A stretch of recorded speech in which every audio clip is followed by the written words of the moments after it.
All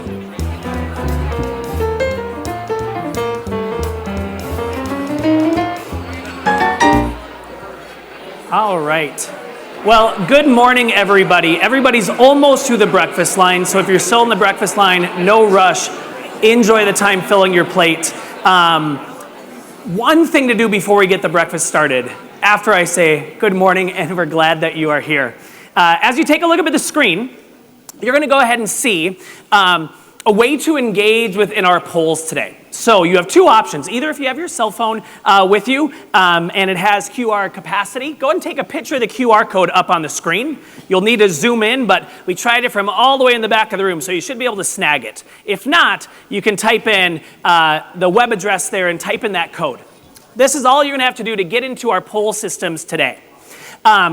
Once you're logged in, answer our first question today. Does the culture in your company help you win in the market?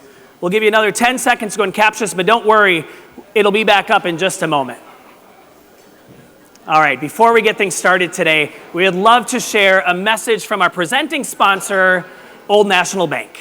The sooner I get old, the faster I can get a construction loan to double my space, and that means a brighter future. Getting old means we got the financing to go from micro to macro. As a doctor, I recommend getting old. That's how I expanded my operations. Just a little medical humor. Introducing Old National Bank, where relationships and results matter. You're never too old to get old. Lights off. Old National Bank. All right, so as we get started today, everybody, first of all, take a moment and be grateful for the opportunity to be in this space together. Right? Go and look around. Maybe you see faces that you recognize, faces of coworkers, maybe faces you've seen at this Good Leadership Breakfast before, and maybe you see some new faces. Challenge yourself to see the opportunity to be in a space like this morning. Who's at the first Good Leadership Breakfast this morning? Anybody? Hey, let's give them a round of applause. Welcome to the Good Leadership Breakfast family, y'all. Hey, and if you're back, thank you for seeing truly that goodness does pay. So I think Paul let me know that the questions that is showing up on the poll is actually our question later. So whatever question's in there, answer that question, all right? A little bit later, Kevin Sensenig, president of Good Leadership, will come on up and talk through this data with us. But I would simply go ahead and love to say, welcome and thank you for being a part of believing that good leadership does pay. You know, what we're engaging in here and what you are a part of is this dynamic force of good leaders who are improving the way that organizations operate because they know that goodness truly indeed does pay. We had our 100th Good Leadership Breakfast back in November of last year. Bill George, senior fellow at Harvard Business School and former CEO of Medtronic, was our guest. And this year, we've started a little different iteration of the Good Leadership Breakfast that engages you more within the people that you're sharing breakfast with this morning to learn and grow with one another.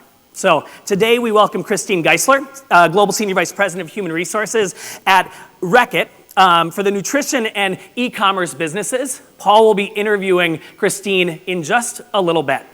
But the Good Leadership Breakfast happens because of our sponsors, right? And every single time, we love to go ahead and hear from one of our sponsors. So we'd love to go ahead and welcome Justin Weinberg, partner at Taft, up to present a message from Taft as one of our sponsors. Let's give him a round of applause, everybody. Thank you. I'm Justin Weinberg. I'm the partner in charge of the Minneapolis office of Taft. We are a largely Midwestern regional firm, over 800 lawyers serving the upper middle market and counting ourselves among the top 100 law firms by revenue in the country. If I'm out there, I'm thinking the exact same thing. Yes, I get to hear from a lawyer first thing on a Friday morning. The good thing is I can't count this as a billable hour, so I'm going to be very brief. We are all in the exact same business, albeit serving different industries, and that business is talent. And the key to the attraction and retention of great talent is culture. And that's what we use at Taft. We take what we learn here to build a culture that has allowed us to grow our headcount by over 30% in the last 3 years with offices in downtown Minneapolis, and be the only law firm in our employer category to be recognized as a 2022 Star Tribune Top Workplace, something we hope to repeat in 2023. We are incredibly proud of our culture. It is critical to us to build it and to maintain it, which is why Taft is a proud sponsor of the Good Leadership Breakfast. So with that, I wish you all well. Have a fabulous Friday morning, and thank you. Thanks, Justin.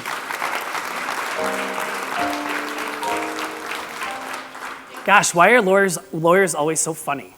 That was good. No better way to open.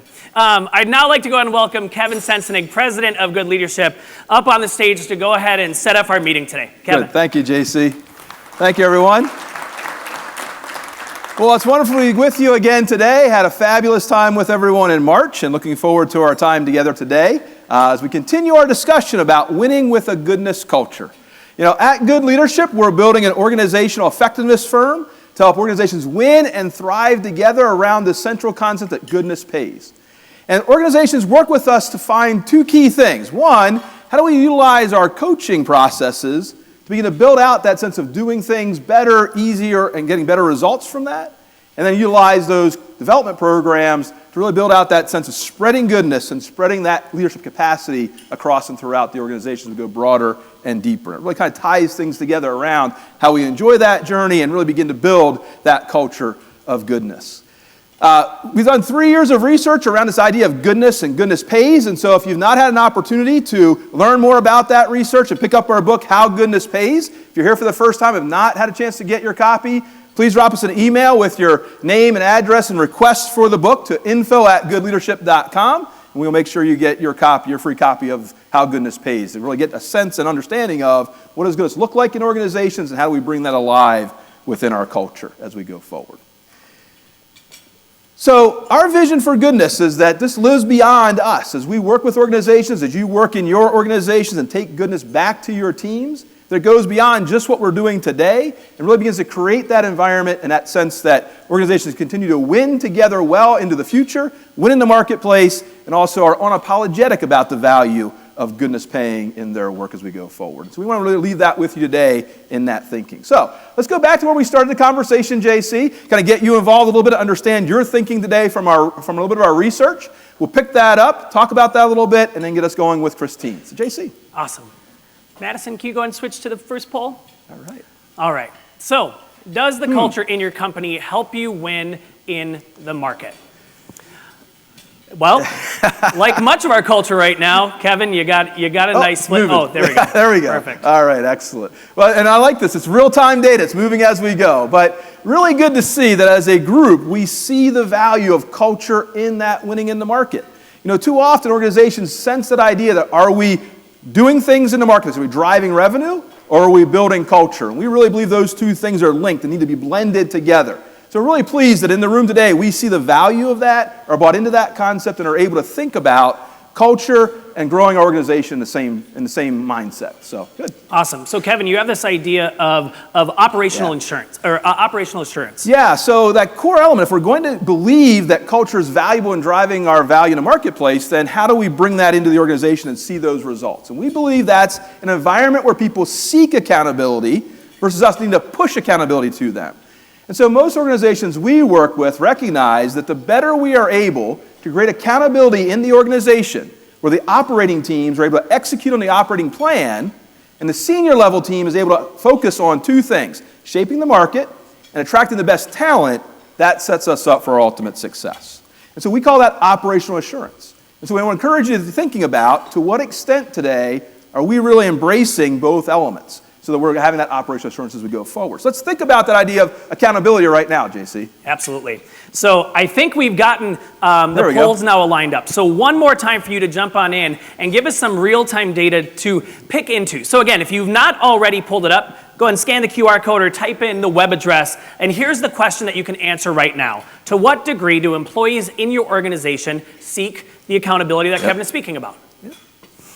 Go ahead and, how about Chris give us a little doing a poll music, about 16 bars, so you can go ahead and think and be inspired. Hey.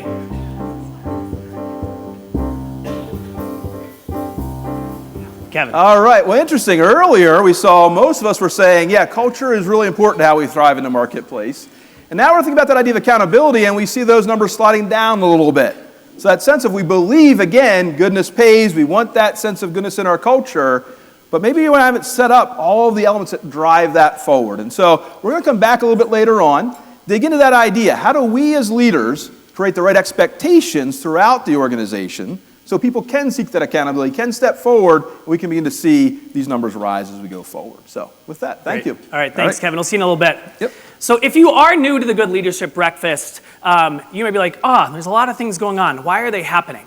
And I hope you ask that question. Why? And then how do you apply it on the outside of this breakfast this morning? But if you've been here before, there's two things you're always going to see at the Good Leadership Breakfast, and it's these two exercises. The first one, the 7 F's wheel. So if you look within your program today, the first worksheet that's waiting for you is your 7 F's tool.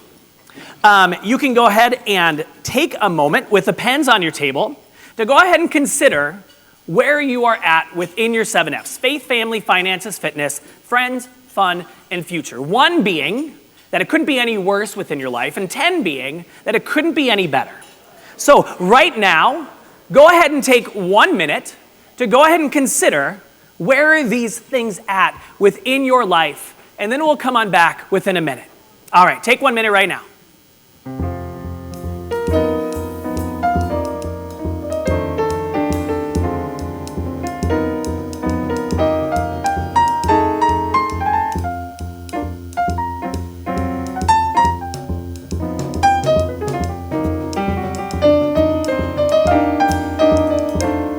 As you connect the dots on your 7F wheel, take a moment right now and go, hey, would that wheel roll? Is it a small wheel? Is it a big wheel? Is there one area that really stands out to you as being very, very good, or maybe very, very in need of some focus and change? Because at Good Leadership, we firmly believe that everyone can grow in their 7F's wheel as much at work as they can at home.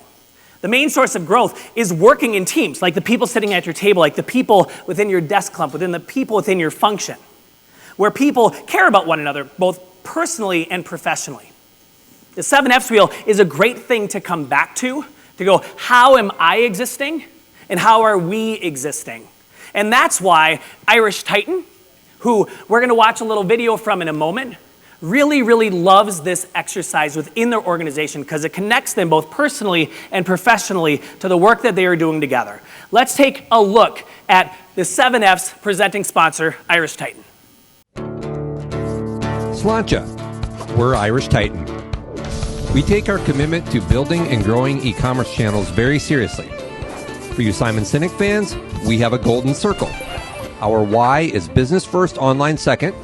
Our how is partnerships, not transactions. And our what is building and growing e-commerce channels. Irish Titan has 3 uniques. So if nothing else, please remember these 3 things. First is business first, online second. Second is our Titan only model. And third is our high touch, deep expertise, full service experience. Business first, online second. That's our why, and it means that it's not about bits and bytes or pixels or keywords. It's about how e-commerce amplifies your business strategies. Our Titan-only model means that 100% of our work is done by our employees, who we refer to as our Titans. No contractors, freelancers, or offshore resources. And lastly, Irish Titan's high-touch, deep expertise, full-service approach has been offering a white glove, green glove, experience in building and growing e-commerce channels since 2004. Thanks again. Sláinte. Let's hear for Irish Titan for sponsoring the 7F's wheel.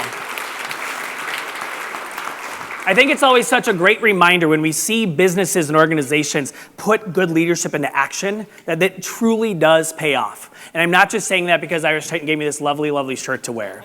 I'm hoping I get a kilt sooner or later. Hey, so we have one other exercise that we do, and it was born right here at the Good Leadership Breakfast. So, this little handy paint pail that you may see on your desk may be exactly that in the real world, but here it is the bucket of goodwill. Back in 2013, when it was presented to us, this idea that how can this breakfast pay it forward outside of this space, right? All of a sudden, Mark said, hey, let's do something to amplify the goodness here. And that is to put some money into these buckets, as well as your business cards, to go ahead and allow one of you to pay it forward. So here's what we need to do right now. Go ahead and consider how wonderful your life is and how generous you can be with the things that you have. Consider placing some money, whether it's cash, whether it's a check, whether it's an IOU, or whether you use this QR code to go ahead and donate some money online. The second thing to do is to go ahead and throw your business card within the handy paint pail as well. And if you don't have a business card, there's some cards you can go and write your information down on right on the table. The third thing to do is to consider who you would give all of the money donated today to as your charity of choice. So right now, go ahead and take 2 minutes. But before you do, over $410,000 has been donated from people who've sat in these chairs to go ahead and learn and grow together since the beginning of the Good Leadership Breakfast. So whatever you are giving, know that you are part of something so much bigger. We're going to take 2 minutes. As you make your donations, here's a little question that you can table discuss. Which of the 7 F's best describes how you think about your work? All right, Chris and crew, give us 2 minutes of making some big donations music.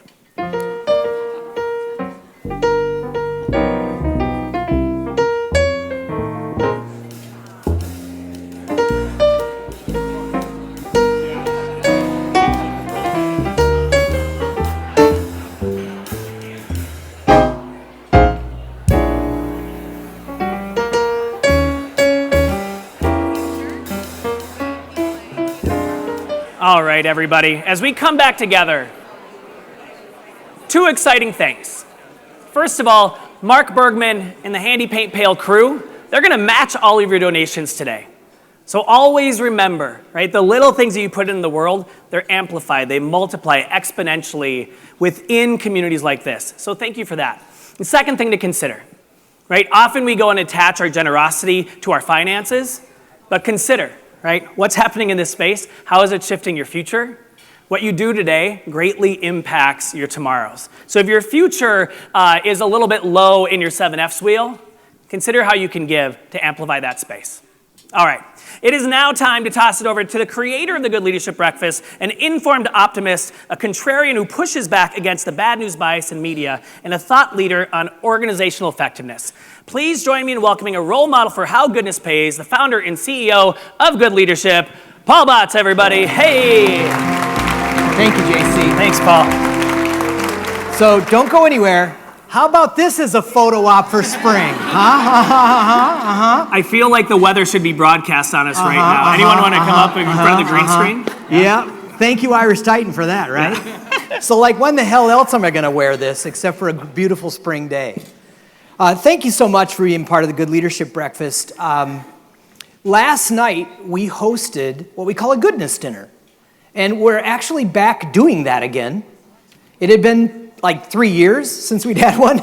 And what we typically do when we invite a speaker to come in from out of town, excuse me, I won't do that again, is we promise that we will introduce them to people who we think they'll enjoy meeting. So we gathered at Minnesota Valley Country Club. It was a spectacular thing, and we talked about many, many things, including why do we think goodness pays, and we talked about some very specific examples that we will share with you today with Christine. There were some people in the room that I had never met before who are brand new to Good Leadership, and I know there are some people in the room today as well. So we do this Good Leadership Breakfast because we believe it's missional. We're an organizational effectiveness firm, and we have some deeply held beliefs. And our mission is to spread goodness through good leaders, because we believe goodness pays. Not only do we believe it, but we've proven it with about a decade-long research project that we're continuing to do every single day. And there are a lot of ways to get ahead in the world. We're just advocating for goodness.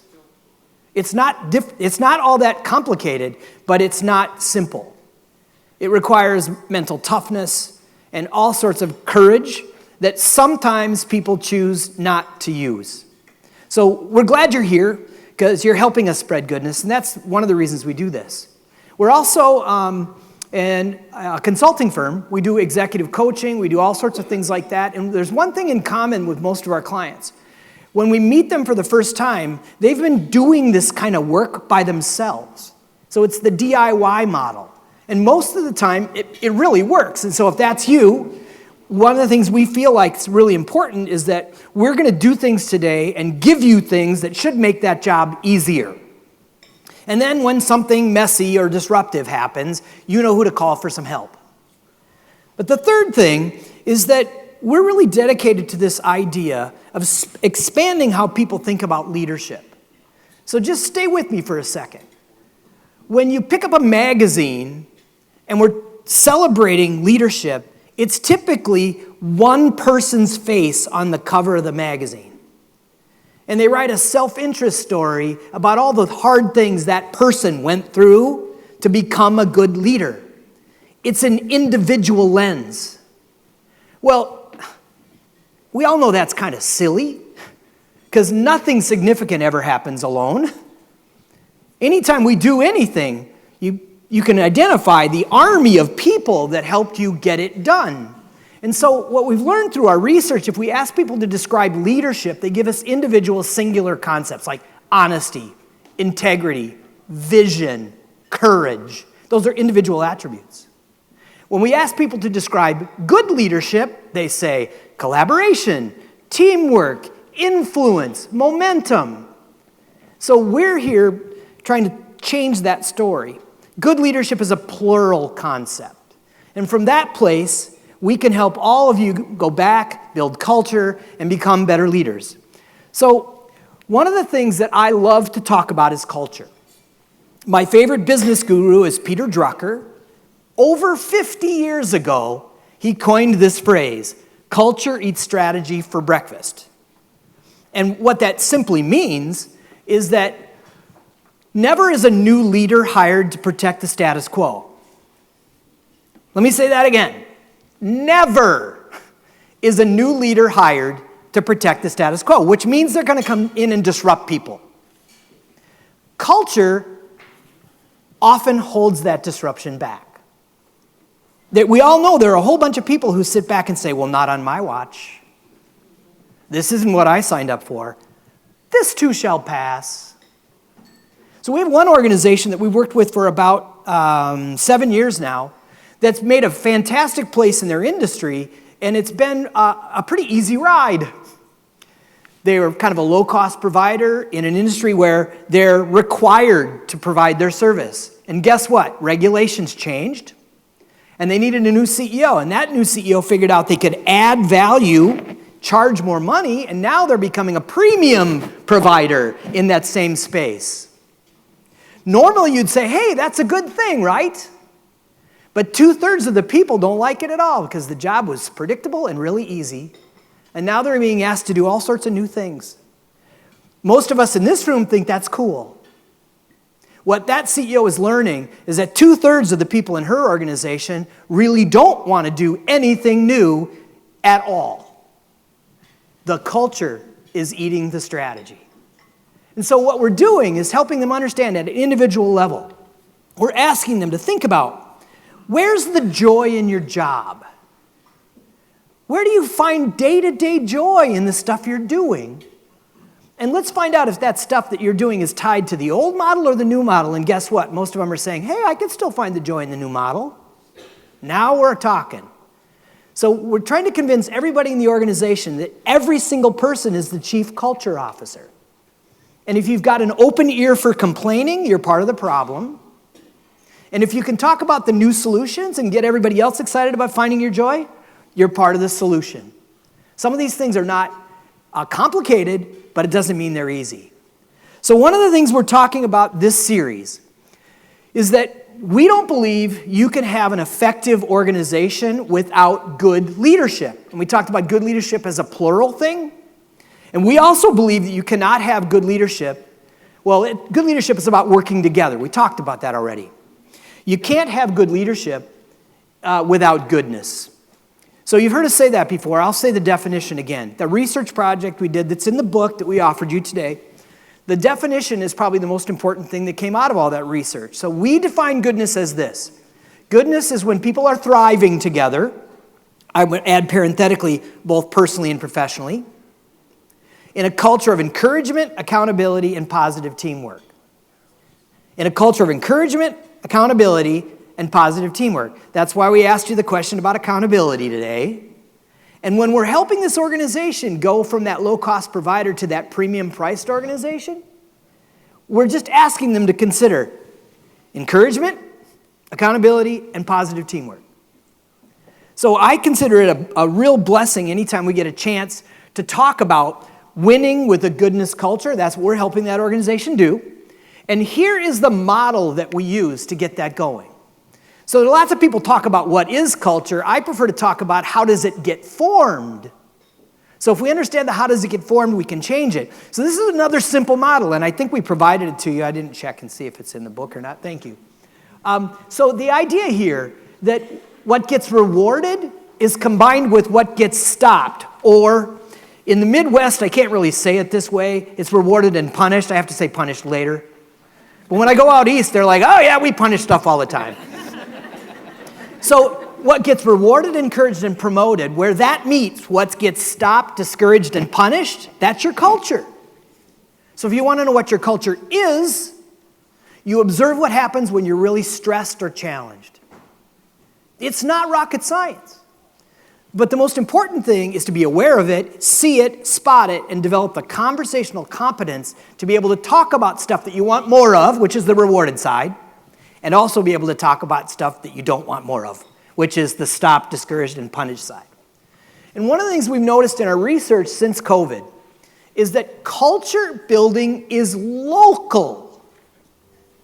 It used to be that you could have a culture office, or you could think about the corporate people setting the culture. That just is not happening. We probably revealed something that's always been a truth, but as everybody's been working from home and our sense of locale has changed dramatically, if we're going to change culture, what we have to do is isolate the influencers in the local cultures, whether it's geography, in certain departments or certain teams, and we've got to find out who are the bright-eyed ones who are willing to help us do it. If we don't do that work, we can't change culture. So one of the reasons I'm so excited to introduce you to our speaker today is that she gets this concept. Organizations that can make change, that can stay healthy, that can thrive together, they see themselves as teams of teams, no longer like org charts.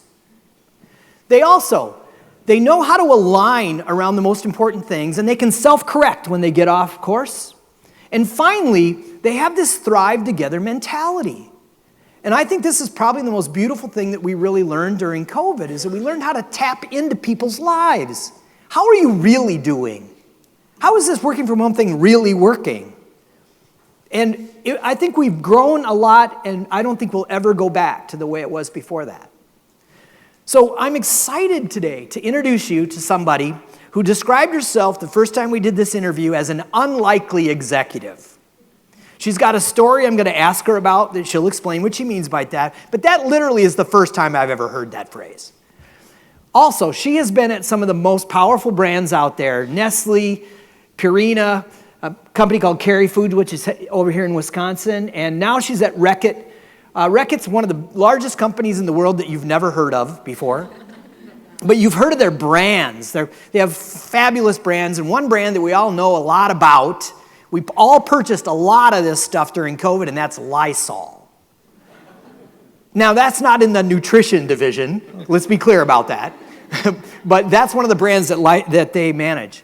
So also, personally, she's an amazingly family-centered person. You've met a lot of those people at the Good Leadership Breakfast. An avid international traveler. We could talk for hours about all the places she's been and is still planning to go. And she has a lovely homestead in rural New Jersey. And I think when she decided to move to New Jersey, she didn't think those concepts existed. Lovely homesteads and New Jersey. But also, those of you who are veterans of the Good Leadership Breakfast, you'll know that I'm a really big fan of interviewing our speakers here around this concept of pivot points. Pivot points are things you were headed in a certain direction, but you ran into something and bounced off of that and went up in a way that as you look back at it, that was actually a good thing. It might have hurt like hell when it happened, but you look back and you say, you know, I'm glad I went through that, and I'm glad to be me today because of it. Well, we may just have the most powerful pivot point story here, and it relates to this. Christine lost her son, Nicholas, when he was 11 years old. It was unexpected, It was in many ways accidental, and most people would think that is profoundly unfair. And one of the things that I noticed about Christine right away, we met in the context of one of these leadership things that we do. And when we get around the table and we talk about 7 F's, and we talk about personal and professional, and we cut open a vein about what's going on in our life, and you hear Christine's story, you never, ever forget it. And that night, the first day I met her, I said, someday you're going to come to the Good Leadership Breakfast and tell us about that. Well, guess what? That day is today. Please join me in welcoming Christine Geissler. Thank you so much. Awesome. Well, I have to start out by stating, good, it works. I'm a little green with envy. Where's my green? Here we go, huh? So this is how it's going to go, huh? Yeah. So you heard me say the words, winning with a goodness culture. What comes to mind when you hear that? So the interesting thing, it's all the things that you spoke about already. It is about that collaboration, that teamwork.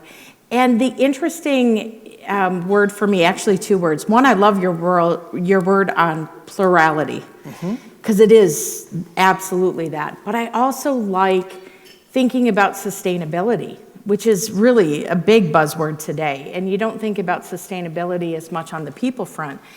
And I really believe that good leadership is about sustainable long-term success in businesses. That is, anybody can have a quick fix and a quick win. Is how do you sustain it? How do you keep that going in organizations? And to me, that's what good leadership is about. Good, thank you. We recorded that. We'll probably show it someplace. So you described yourself as an unlikely executive. So can you tell it, what's the 2-minute story about? What do you mean by that? Well, I would love to have my teachers here today from high school, because they would absolutely echo this. I had a guidance counselor in high school that's opened my portfolio and said, you're going to get married, right? That was my only career advice. So I do, and this is a true story. Now I'm a little older than some of you in the room, and that was maybe a little more heard of in the day. But I came from a non-traditional family. My mother didn't work outside the home growing up, and they wouldn't even let me get a job outside the home when I was in high school, because I had to do the chores and do things that didn't make money, but my brother could and make money. And so I went to college literally on a whim. And I was a late bloomer, found a love for learning much later in life. And my high school teachers would be, just even what I did in college, they would be amazed. They would think I was a different person. And so I always challenge people on, you just never know where your path would be. I remember when I got my first HR manager role, and I'm like, oh, I'm a manager, I'm a people leader, I've made it. This is amazing, and I'm so proud, and I told the world, that I'm a manager and I get to lead people. And I thought it was such a privilege, and I never thought that I would be in an executive position on an executive global team, and much less in front of all of you today. So look out, this could be also you next year. What were some of those key jobs you got along the way that convinced you could do it? Yeah, first of all, I had a lot of good leadership around me. I had 20 years with Nestle, and I had a lot of great leaders that encouraged me and helped me to see other opportunities. And I never said no to anything. And in the Nestle world, it can be very siloed. It's the world's largest global food organization. So because of it, you can have, very siloed groups. I was one of these that I went to that group and I went to this group, and I didn't let the boundaries stop me. And I worked in so many different parts of the business. And then I also supported different parts of the business because I wanted to learn the business, which we'll talk more about that later. But I really needed to know as much about the business as possible. So I went from manufacturing and really learning that process and R&D to then supporting all the other functions. There's a theme to our interview here today, and it has to do with crisis. So you have a business crisis that you led through. So I'll give you a 30-second overview. So one of the things that Reckitt Nutrition does is they play in the space of infant nutrition. And mostly we think of infant formula.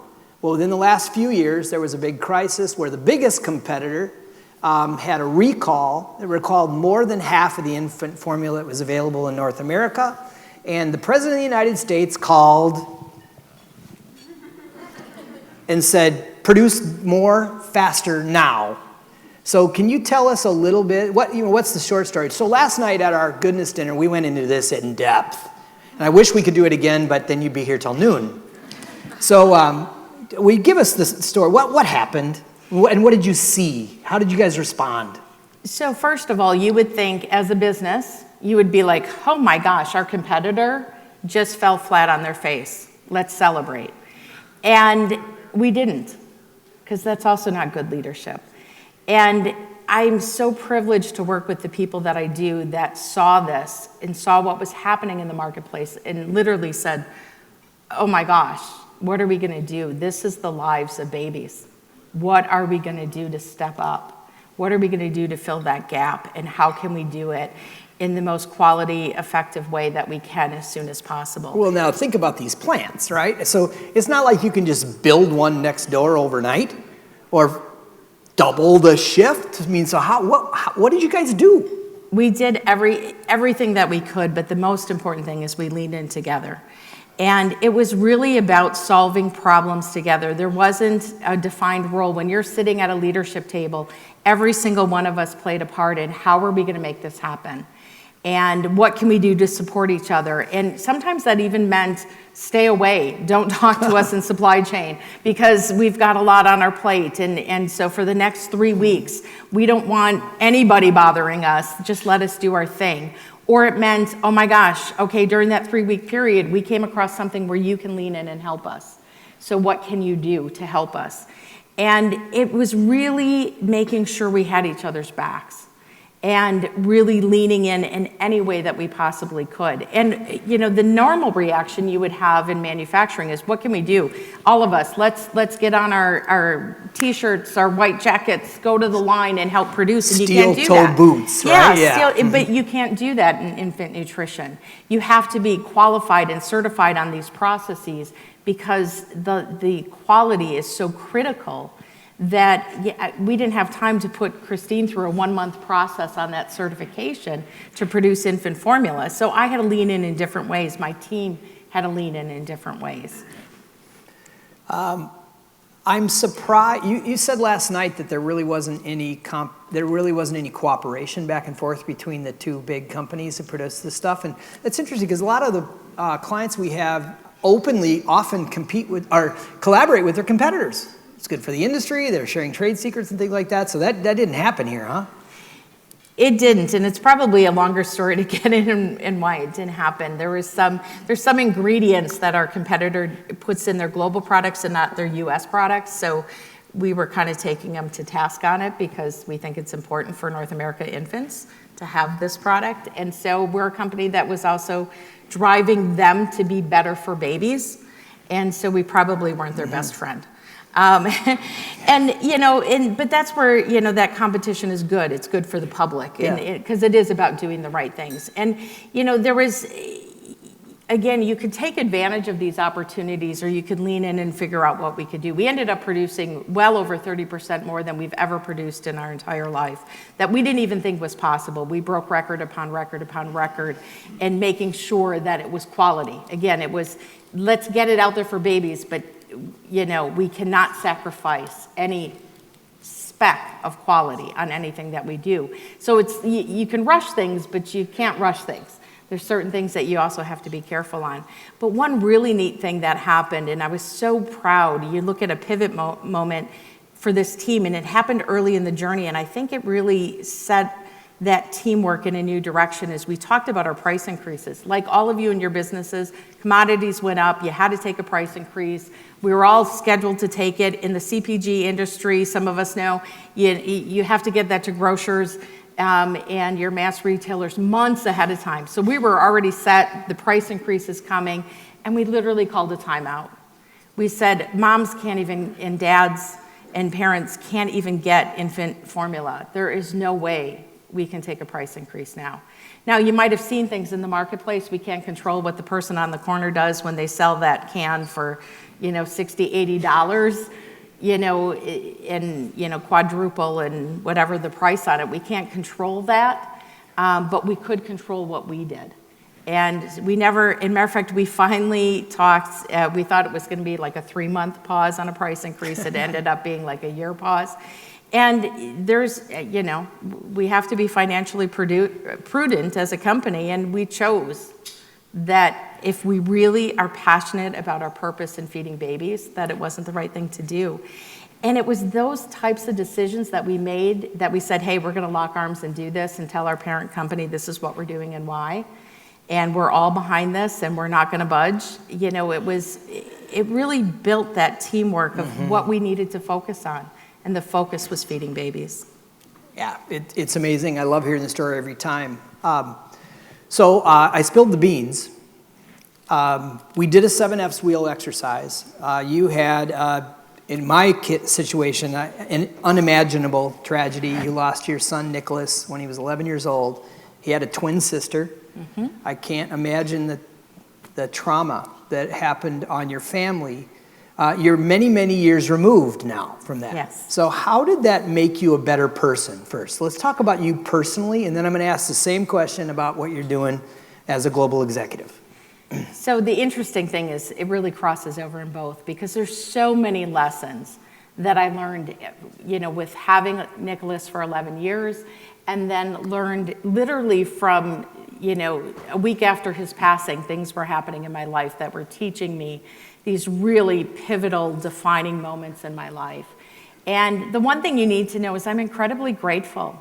So I don't want you to leave here sad.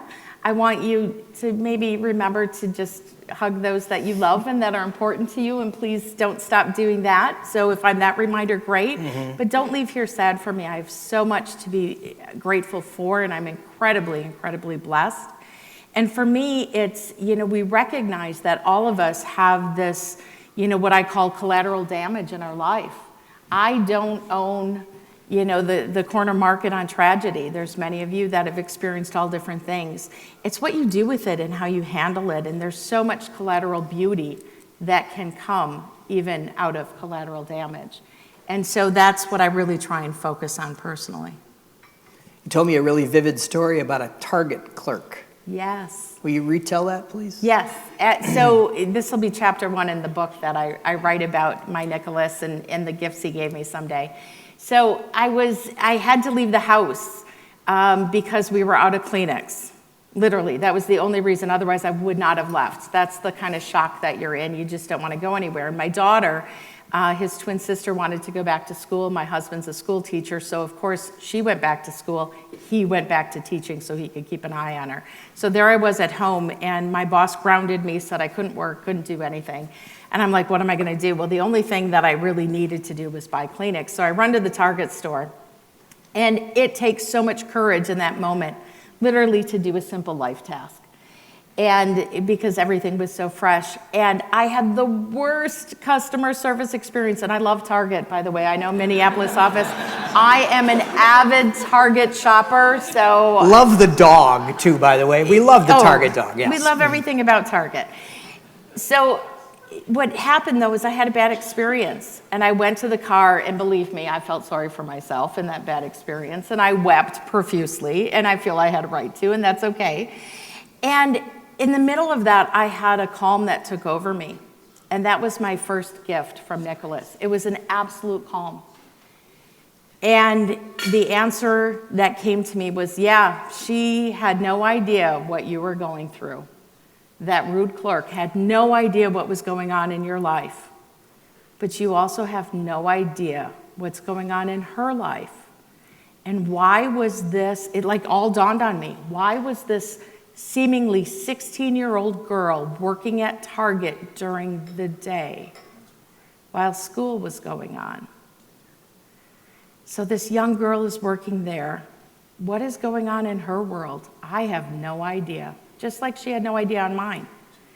And that was such profound learning for me and really deepened my empathy, because for the first time it was like, yeah, you're right. You don't know, but neither does she. And all of a sudden you realize that you have to really understand people better, and that you sometimes take those things for granted. So it's one of my favorite stories. So now all the parents in the room are in this place, which is a good place. We're grateful you're doing that with us. How did that translate then as you were growing your career? You're one of the most effective global executives I know. How did this experience make you so good at what you do? Well, in teaching me empathy, it really brought back one of Covey's principles that I learned on you learn the reading of it. Yeah, seek first to understand. Then to be understood. Mm-hmm. Absolutely, we all know it, but to really get it to your core is one of the things that it did for me, and empathy helps bring that. Is how do I really know what's going on? How do I really know the question behind the question? Because you all get it as business executives all the time. Somebody comes in and asks you a question, they leave and you're like, that's not really what they were asking. They're wondering something else and they just didn't tell you, right? And so it's, what is that deep? That never happens to me, by the way. Oh, they're just so flat out direct. No, that never happens. Mm-hmm. And so you really start trying to understand different perspectives, different ways of thinking, and really taking that deep empathic approach. So that's one of the things that's helped me in business. Focusing on what matters and prioritization. You wouldn't think that, Nicholas gave me prioritization. He absolutely did. I got a phone call. I was talking about this yesterday. I got a phone call. And we all, again, get these phone calls. Christine, I have to talk to you immediately. Actually, I was pinged on WhatsApp, pinged on Teams. And I think there was an email too. Like, I need to talk to you urgently. And so I called one of my colleagues, a global colleague, sitting in Amsterdam. And I get on the phone with her and she's like, oh my gosh, I have to tell you what happened today. And this is so serious. And I'm like, okay. It really wasn't that serious. It really wasn't that big of a deal. And we didn't need to overreact. But that's the kind of thing that it teaches you as well, is that kind of focus and prioritization and what matters and what really doesn't matter, and how do you galvanize people around those priorities that really matter. And so that's another gift that he gave me as well. So you guys are changing culture at Reckitt, and that crisis made it better in many ways, I'm sure. So what are you, we talked about culture as being the sum total of what gets encouraged and stopped, or rewarded and stopped. So what are you trying to change now? What improvement are you leading at Reckitt? So the Reckitt nutrition culture in particular is really driven on values and our purpose. And so it's really taking that and continuing to reinforce that.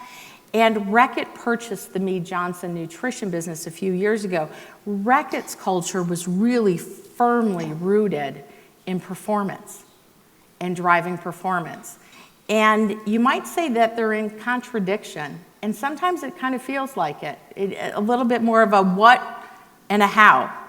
And that's the beauty of what we're doing right now, is bringing those cultures together, because both are important. It's almost like both sides of your triangle earlier. Yeah. Both sides are so important in bringing those together. And it's made us a better nutrition business, having been bought by Reckitt, to help drive performance, because performance is sustaining companies. And we maybe would have made it still long-term because we had the right culture.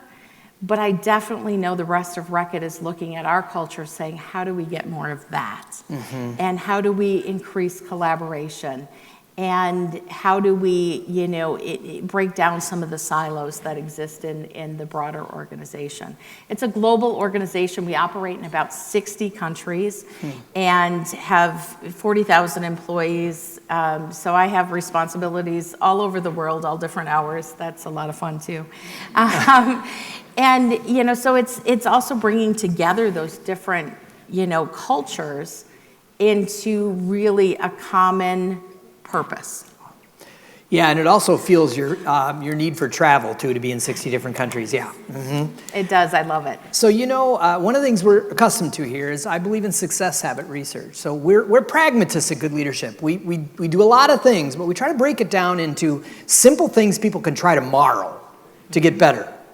And so we call those success habits. A success habit is things that leaders like Christine have learned to do over and over and over again because they believe it really works. And often we will ask people, what have you learned from Christine that if you had her job tomorrow, you'd keep doing? Those are the kinds of things that we isolate here. I asked you to think about 3. You talked extensively about the first one. So let me advance this slide here. And here are the success habits we labeled for you. The first one has to do with empathy, understanding others. You made a brilliant case for why. Will you tell us a couple of sentences about how you do it?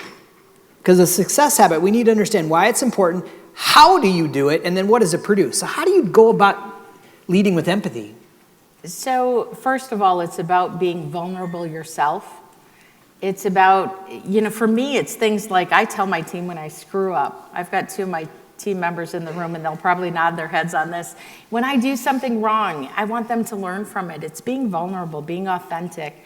Those are some of the ways that I practice it. It's also about really engaging with others. When I first started with Reckitt, and my workload was increasing, we were selling our business in China, I had a lot going on, and my boss said to me once, he's like, maybe you don't need to answer as many emails or phone calls from people and maybe prioritize and shift some. And I'm like, no, I'll never give that up.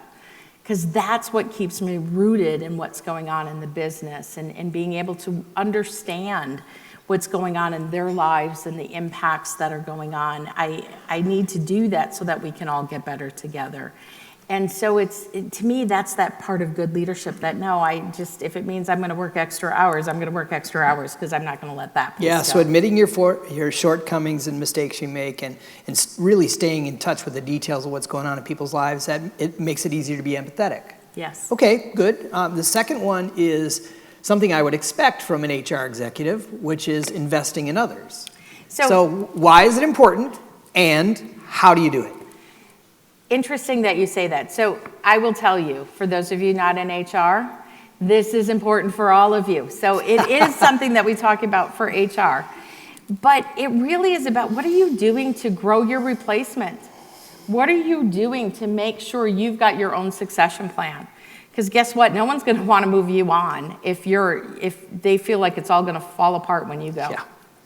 And people don't get that. They don't realize that. And you have a direct responsibility to the organization to grow talent. One of my favorite sayings, and I can't attribute it, I tried to look it up once. I got it literally, I think, 2 years out of college, and I can't find the author, is if you want prosperity for 10 years, grow trees. If you want prosperity for a lifetime, grow people. And I really believe in that. What are you doing to grow people? And that's where organizational success lies. And that happens in so many ways. It happens with even some of the habits that are in that first success habit that I talked about. But you do have a direct responsibility for growing talent. Yeah, great. Obviously, I agree, because that's what we do for a living. Yes. Yeah, so the next one then, I'm sorry, I keep pushing this, is know the whole business. And I think the key here is the word whole. It is.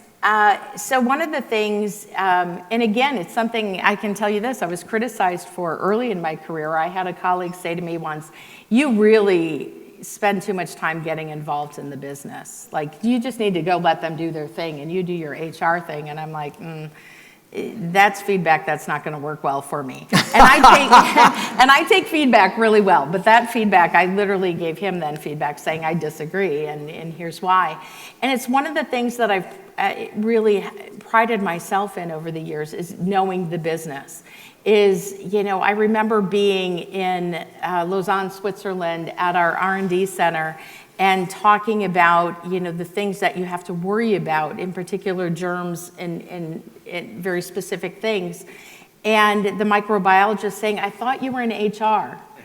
And I'm like, yeah, I am. He's like, well, I just wanted to make sure because you're talking about this and this. I'm like, yeah, but I work in a plant and we have to be concerned about these things. And I have to make sure my people understand these things in manufacturing so that we get it right. And they're like, oh, okay. And I can tell you when I started at Carey, the CEO would ask me, first week on the job, what do you like? What are you seeing? What's going well? Tell me. And he was very curious, and he was a great CEO. He didn't stay very long there, unfortunately, and I left not far after that because of it. But he was so curious, and I started telling him, I'm concerned about safety and quality. By about the fourth time he questioned it, he said to me, I just want to make sure you know I didn't put safety and quality into the HR department in your job. And I'm like, I know that, but it's everybody's job, and we all have to be concerned. And I felt like it was one of the gifts that I gave him. It got him to think about safety and quality different. Yeah. And that as a leadership team, we all own it. Yeah. And you can't own it if you don't know enough about it. I remember even being at Reckitt saying to our quality manager, I said, I love reading your quality reports. And he's like, you read them? I'm like, yes, I do. It's important. It's very important to me. And I joined an organization where I interviewed the CEO to make sure that we were willing to do the right thing always when it comes to quality, that even when mistakes happen, we do the right thing by our people.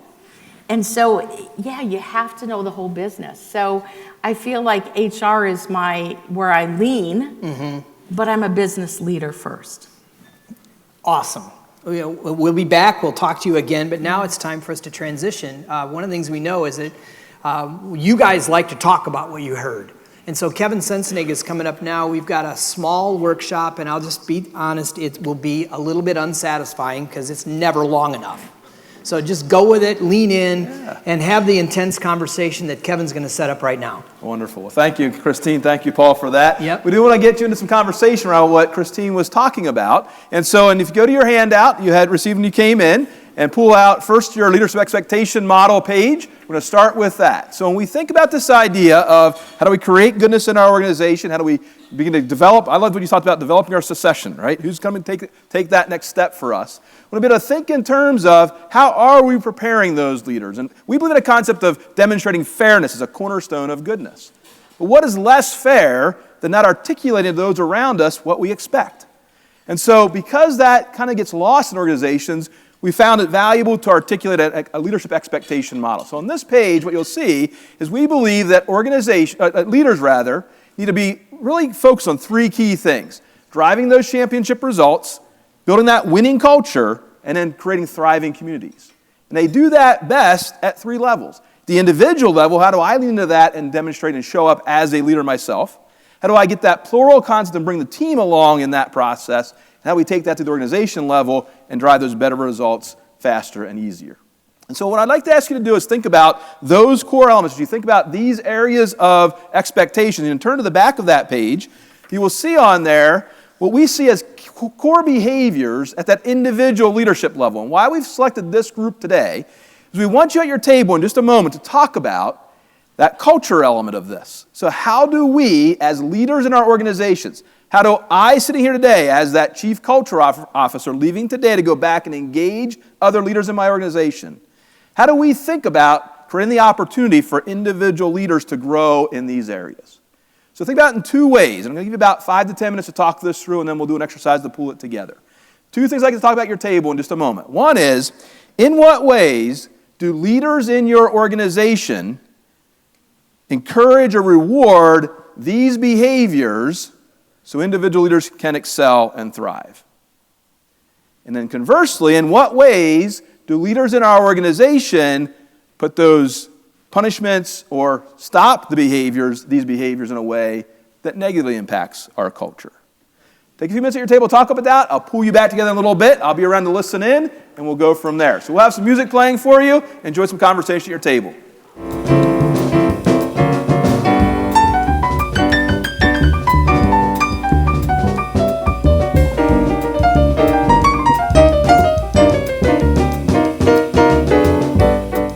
You back in. Really? As Paul said, it's a little less than satisfying. It's more I want to share at my table, but really appreciated and enjoyed the rich conversation I heard as I walked around.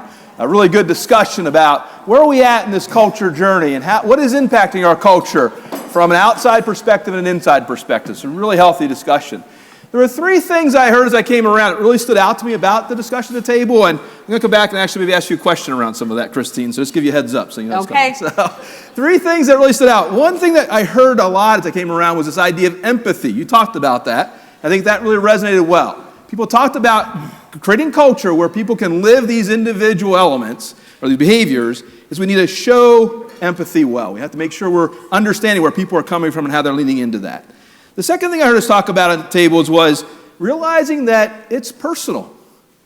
People take things very seriously about their role and their job and their customers and their coworkers. And we try to make it business, it's just business, not personal. What I was hearing in the conversation was, no, we have to realize it is personal for people. They need that sense of personal and professional connection. And the third thing I heard at one of the back tables was this idea of creating space for people to really grow and shine. And I think that if I would look at that, I think it's a really good piece of advice. When we think in terms of those behaviors that lead us to beginning to get those winning things happening in our organization, building the right culture, thriving in our communities, we want people to feel as though there's space for them to innovate, grow, and try things. So some three key things I took away from that. I'd like to circle that back a little bit. Christine, something you mentioned. I want to check my notes here because I wrote something down as you were talking about it. I want to see if I get it just right. You talked about this idea of, I didn't phrase it this way, but I took it away as being others-focused, not just ourselves-focused. That one of the ways we grow leaders and find that successors, we focus on them. Can you talk a little bit about how you work with leaders in your organization to set expectations for leaders that they are others-focused, not just self-focused? It's a great question, and I've always been, for me, that's servant leadership. Yeah. And I've always been a big proponent of servant leadership and you know, understanding people's needs. In our organization, it's part of our leadership model to talk about care. And it's interesting, it's been a difficult journey. This came up right before COVID hit. And can you imagine you've got this new, value that you're really pushing in terms of leaders and what does care mean? And for some people it's here and for some people it's here. Yeah. I had one person say, well, if you really cared about me, you wouldn't make me work at all. And hey, I like this idea. True story. And I said, I'm sorry, I do care about you, but it doesn't work that way. But those are the things that, we have to deal with sometimes. Yeah. But it's really defining what is that care and teaching leaders what that care means. And then also having the expectation, we do things, these sessions that we call Talking Talent, where we're really talking about the successors. And really, our CEO was holding people accountable, saying, wait a minute, you've got one successor and that's it? And what are you doing about it? He'll go right at him and say, what are you doing about it? So it's nice that HR owns it in terms of, maybe the process and the paper, but we all have to own it as leaders. All right, thank you for that, I appreciate it.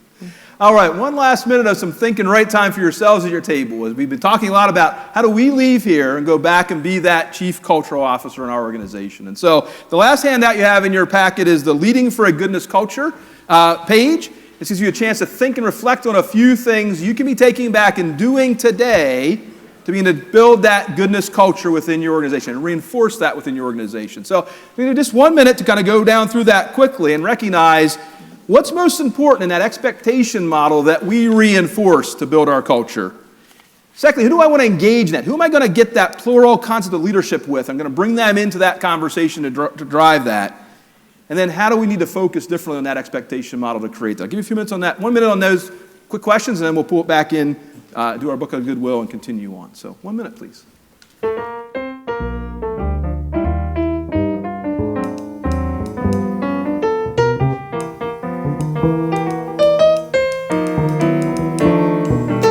Thank you very much. Appreciate that music.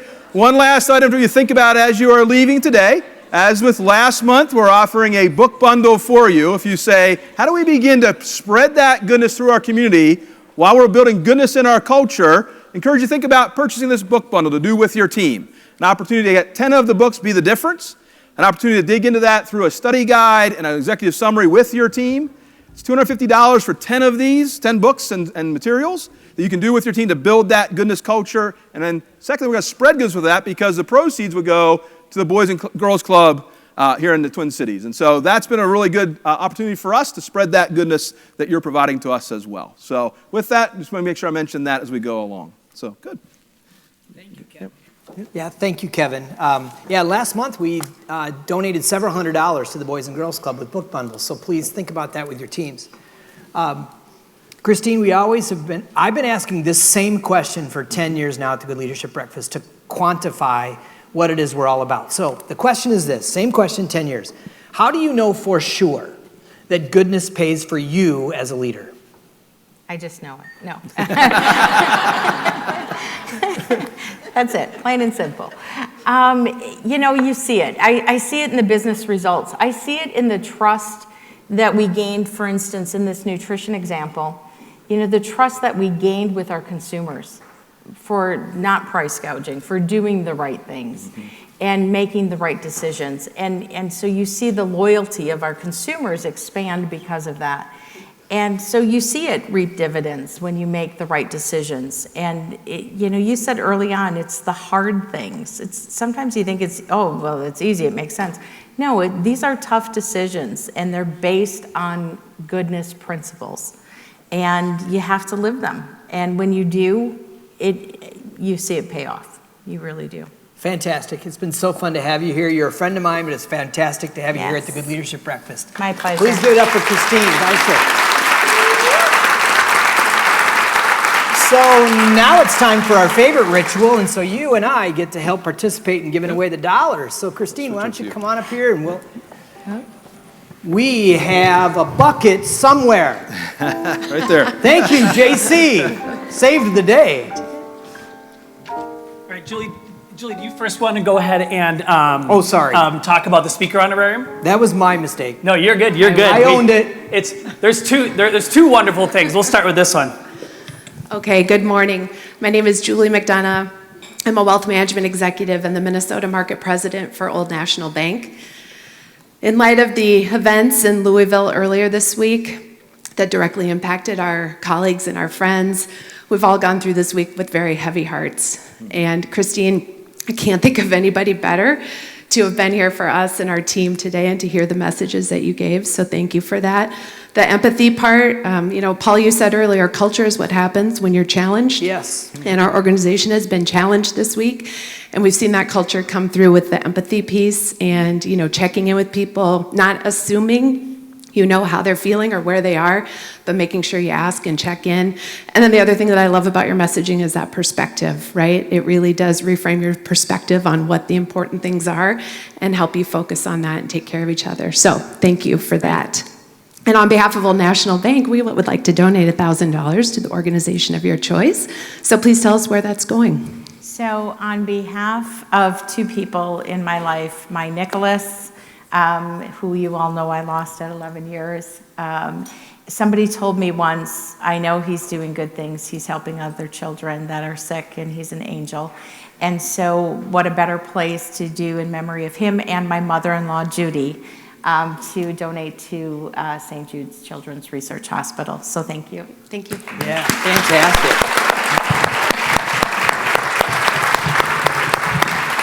So now we do the we'll bucket put you of to work, goodwill. Christine. Yeah. So get ready, everybody, because one of you is going to be asked to come up to the stage to give away $3,952 to the charity of your choice. Fantastic.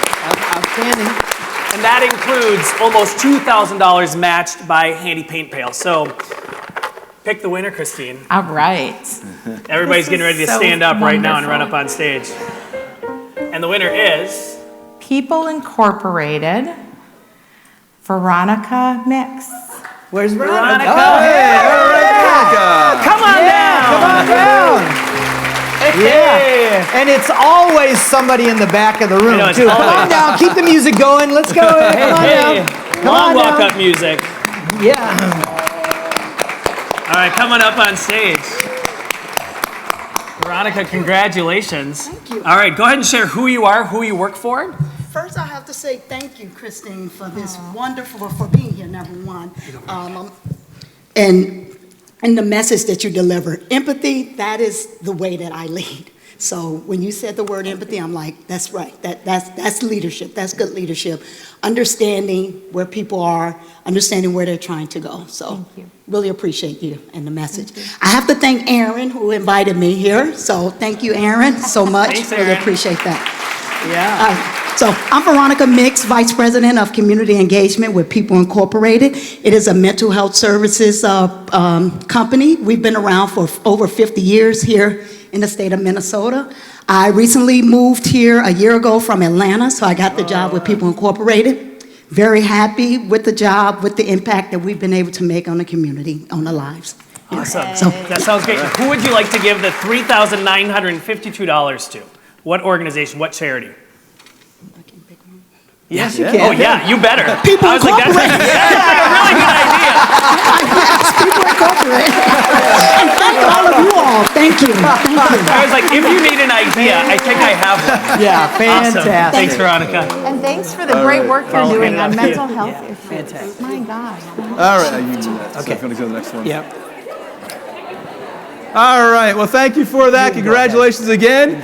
As we kind of wrap ourselves together today, again, thank you so much, Christine, for that wonderful message and that sense of clarity for us. Please join us in May when our speaker will be Glenn Gunderson, CEO of the YMCA of the North, and he'll have some things to share as we continue this conversation of winning with a goodness culture as we go forward. So we'll kind of bring us back very quickly, the 3 success habits that Christine shared with us, this idea of empathy, understanding others, being authentic, vulnerable, and engaging. Investing in others, have that own succession plan in mind, and then know the business. Do we really go deep enough to know how we truly impact the organization where we work? So, good reminder of those 3. So thank you again, Christine, for that. So again, this is our spring series. We're looking at that idea of winning with a goodness culture. And the key we talk about in there is accountability. And so I must take some sense of lack of accountability, because last month when we ended our March session, the following week was Paul Botz's birthday. And I was remiss in not having us sing happy birthday to him. And so we want to come back now and rectify that and make sure that we honor his birthday. And so with some music starting, we're going to sing happy birthday to Paul, and then I'll turn it back to him. So please. Happy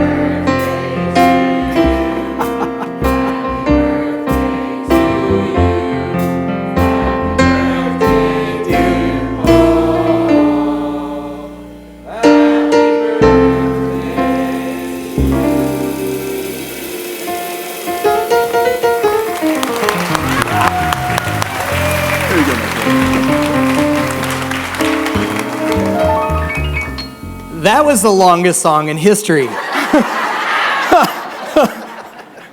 So it's absolutely true. I turned 60 on March 28, which is about 3 weeks ago. I had a fabulous celebration with my family and friends. We have a winter home in Arizona.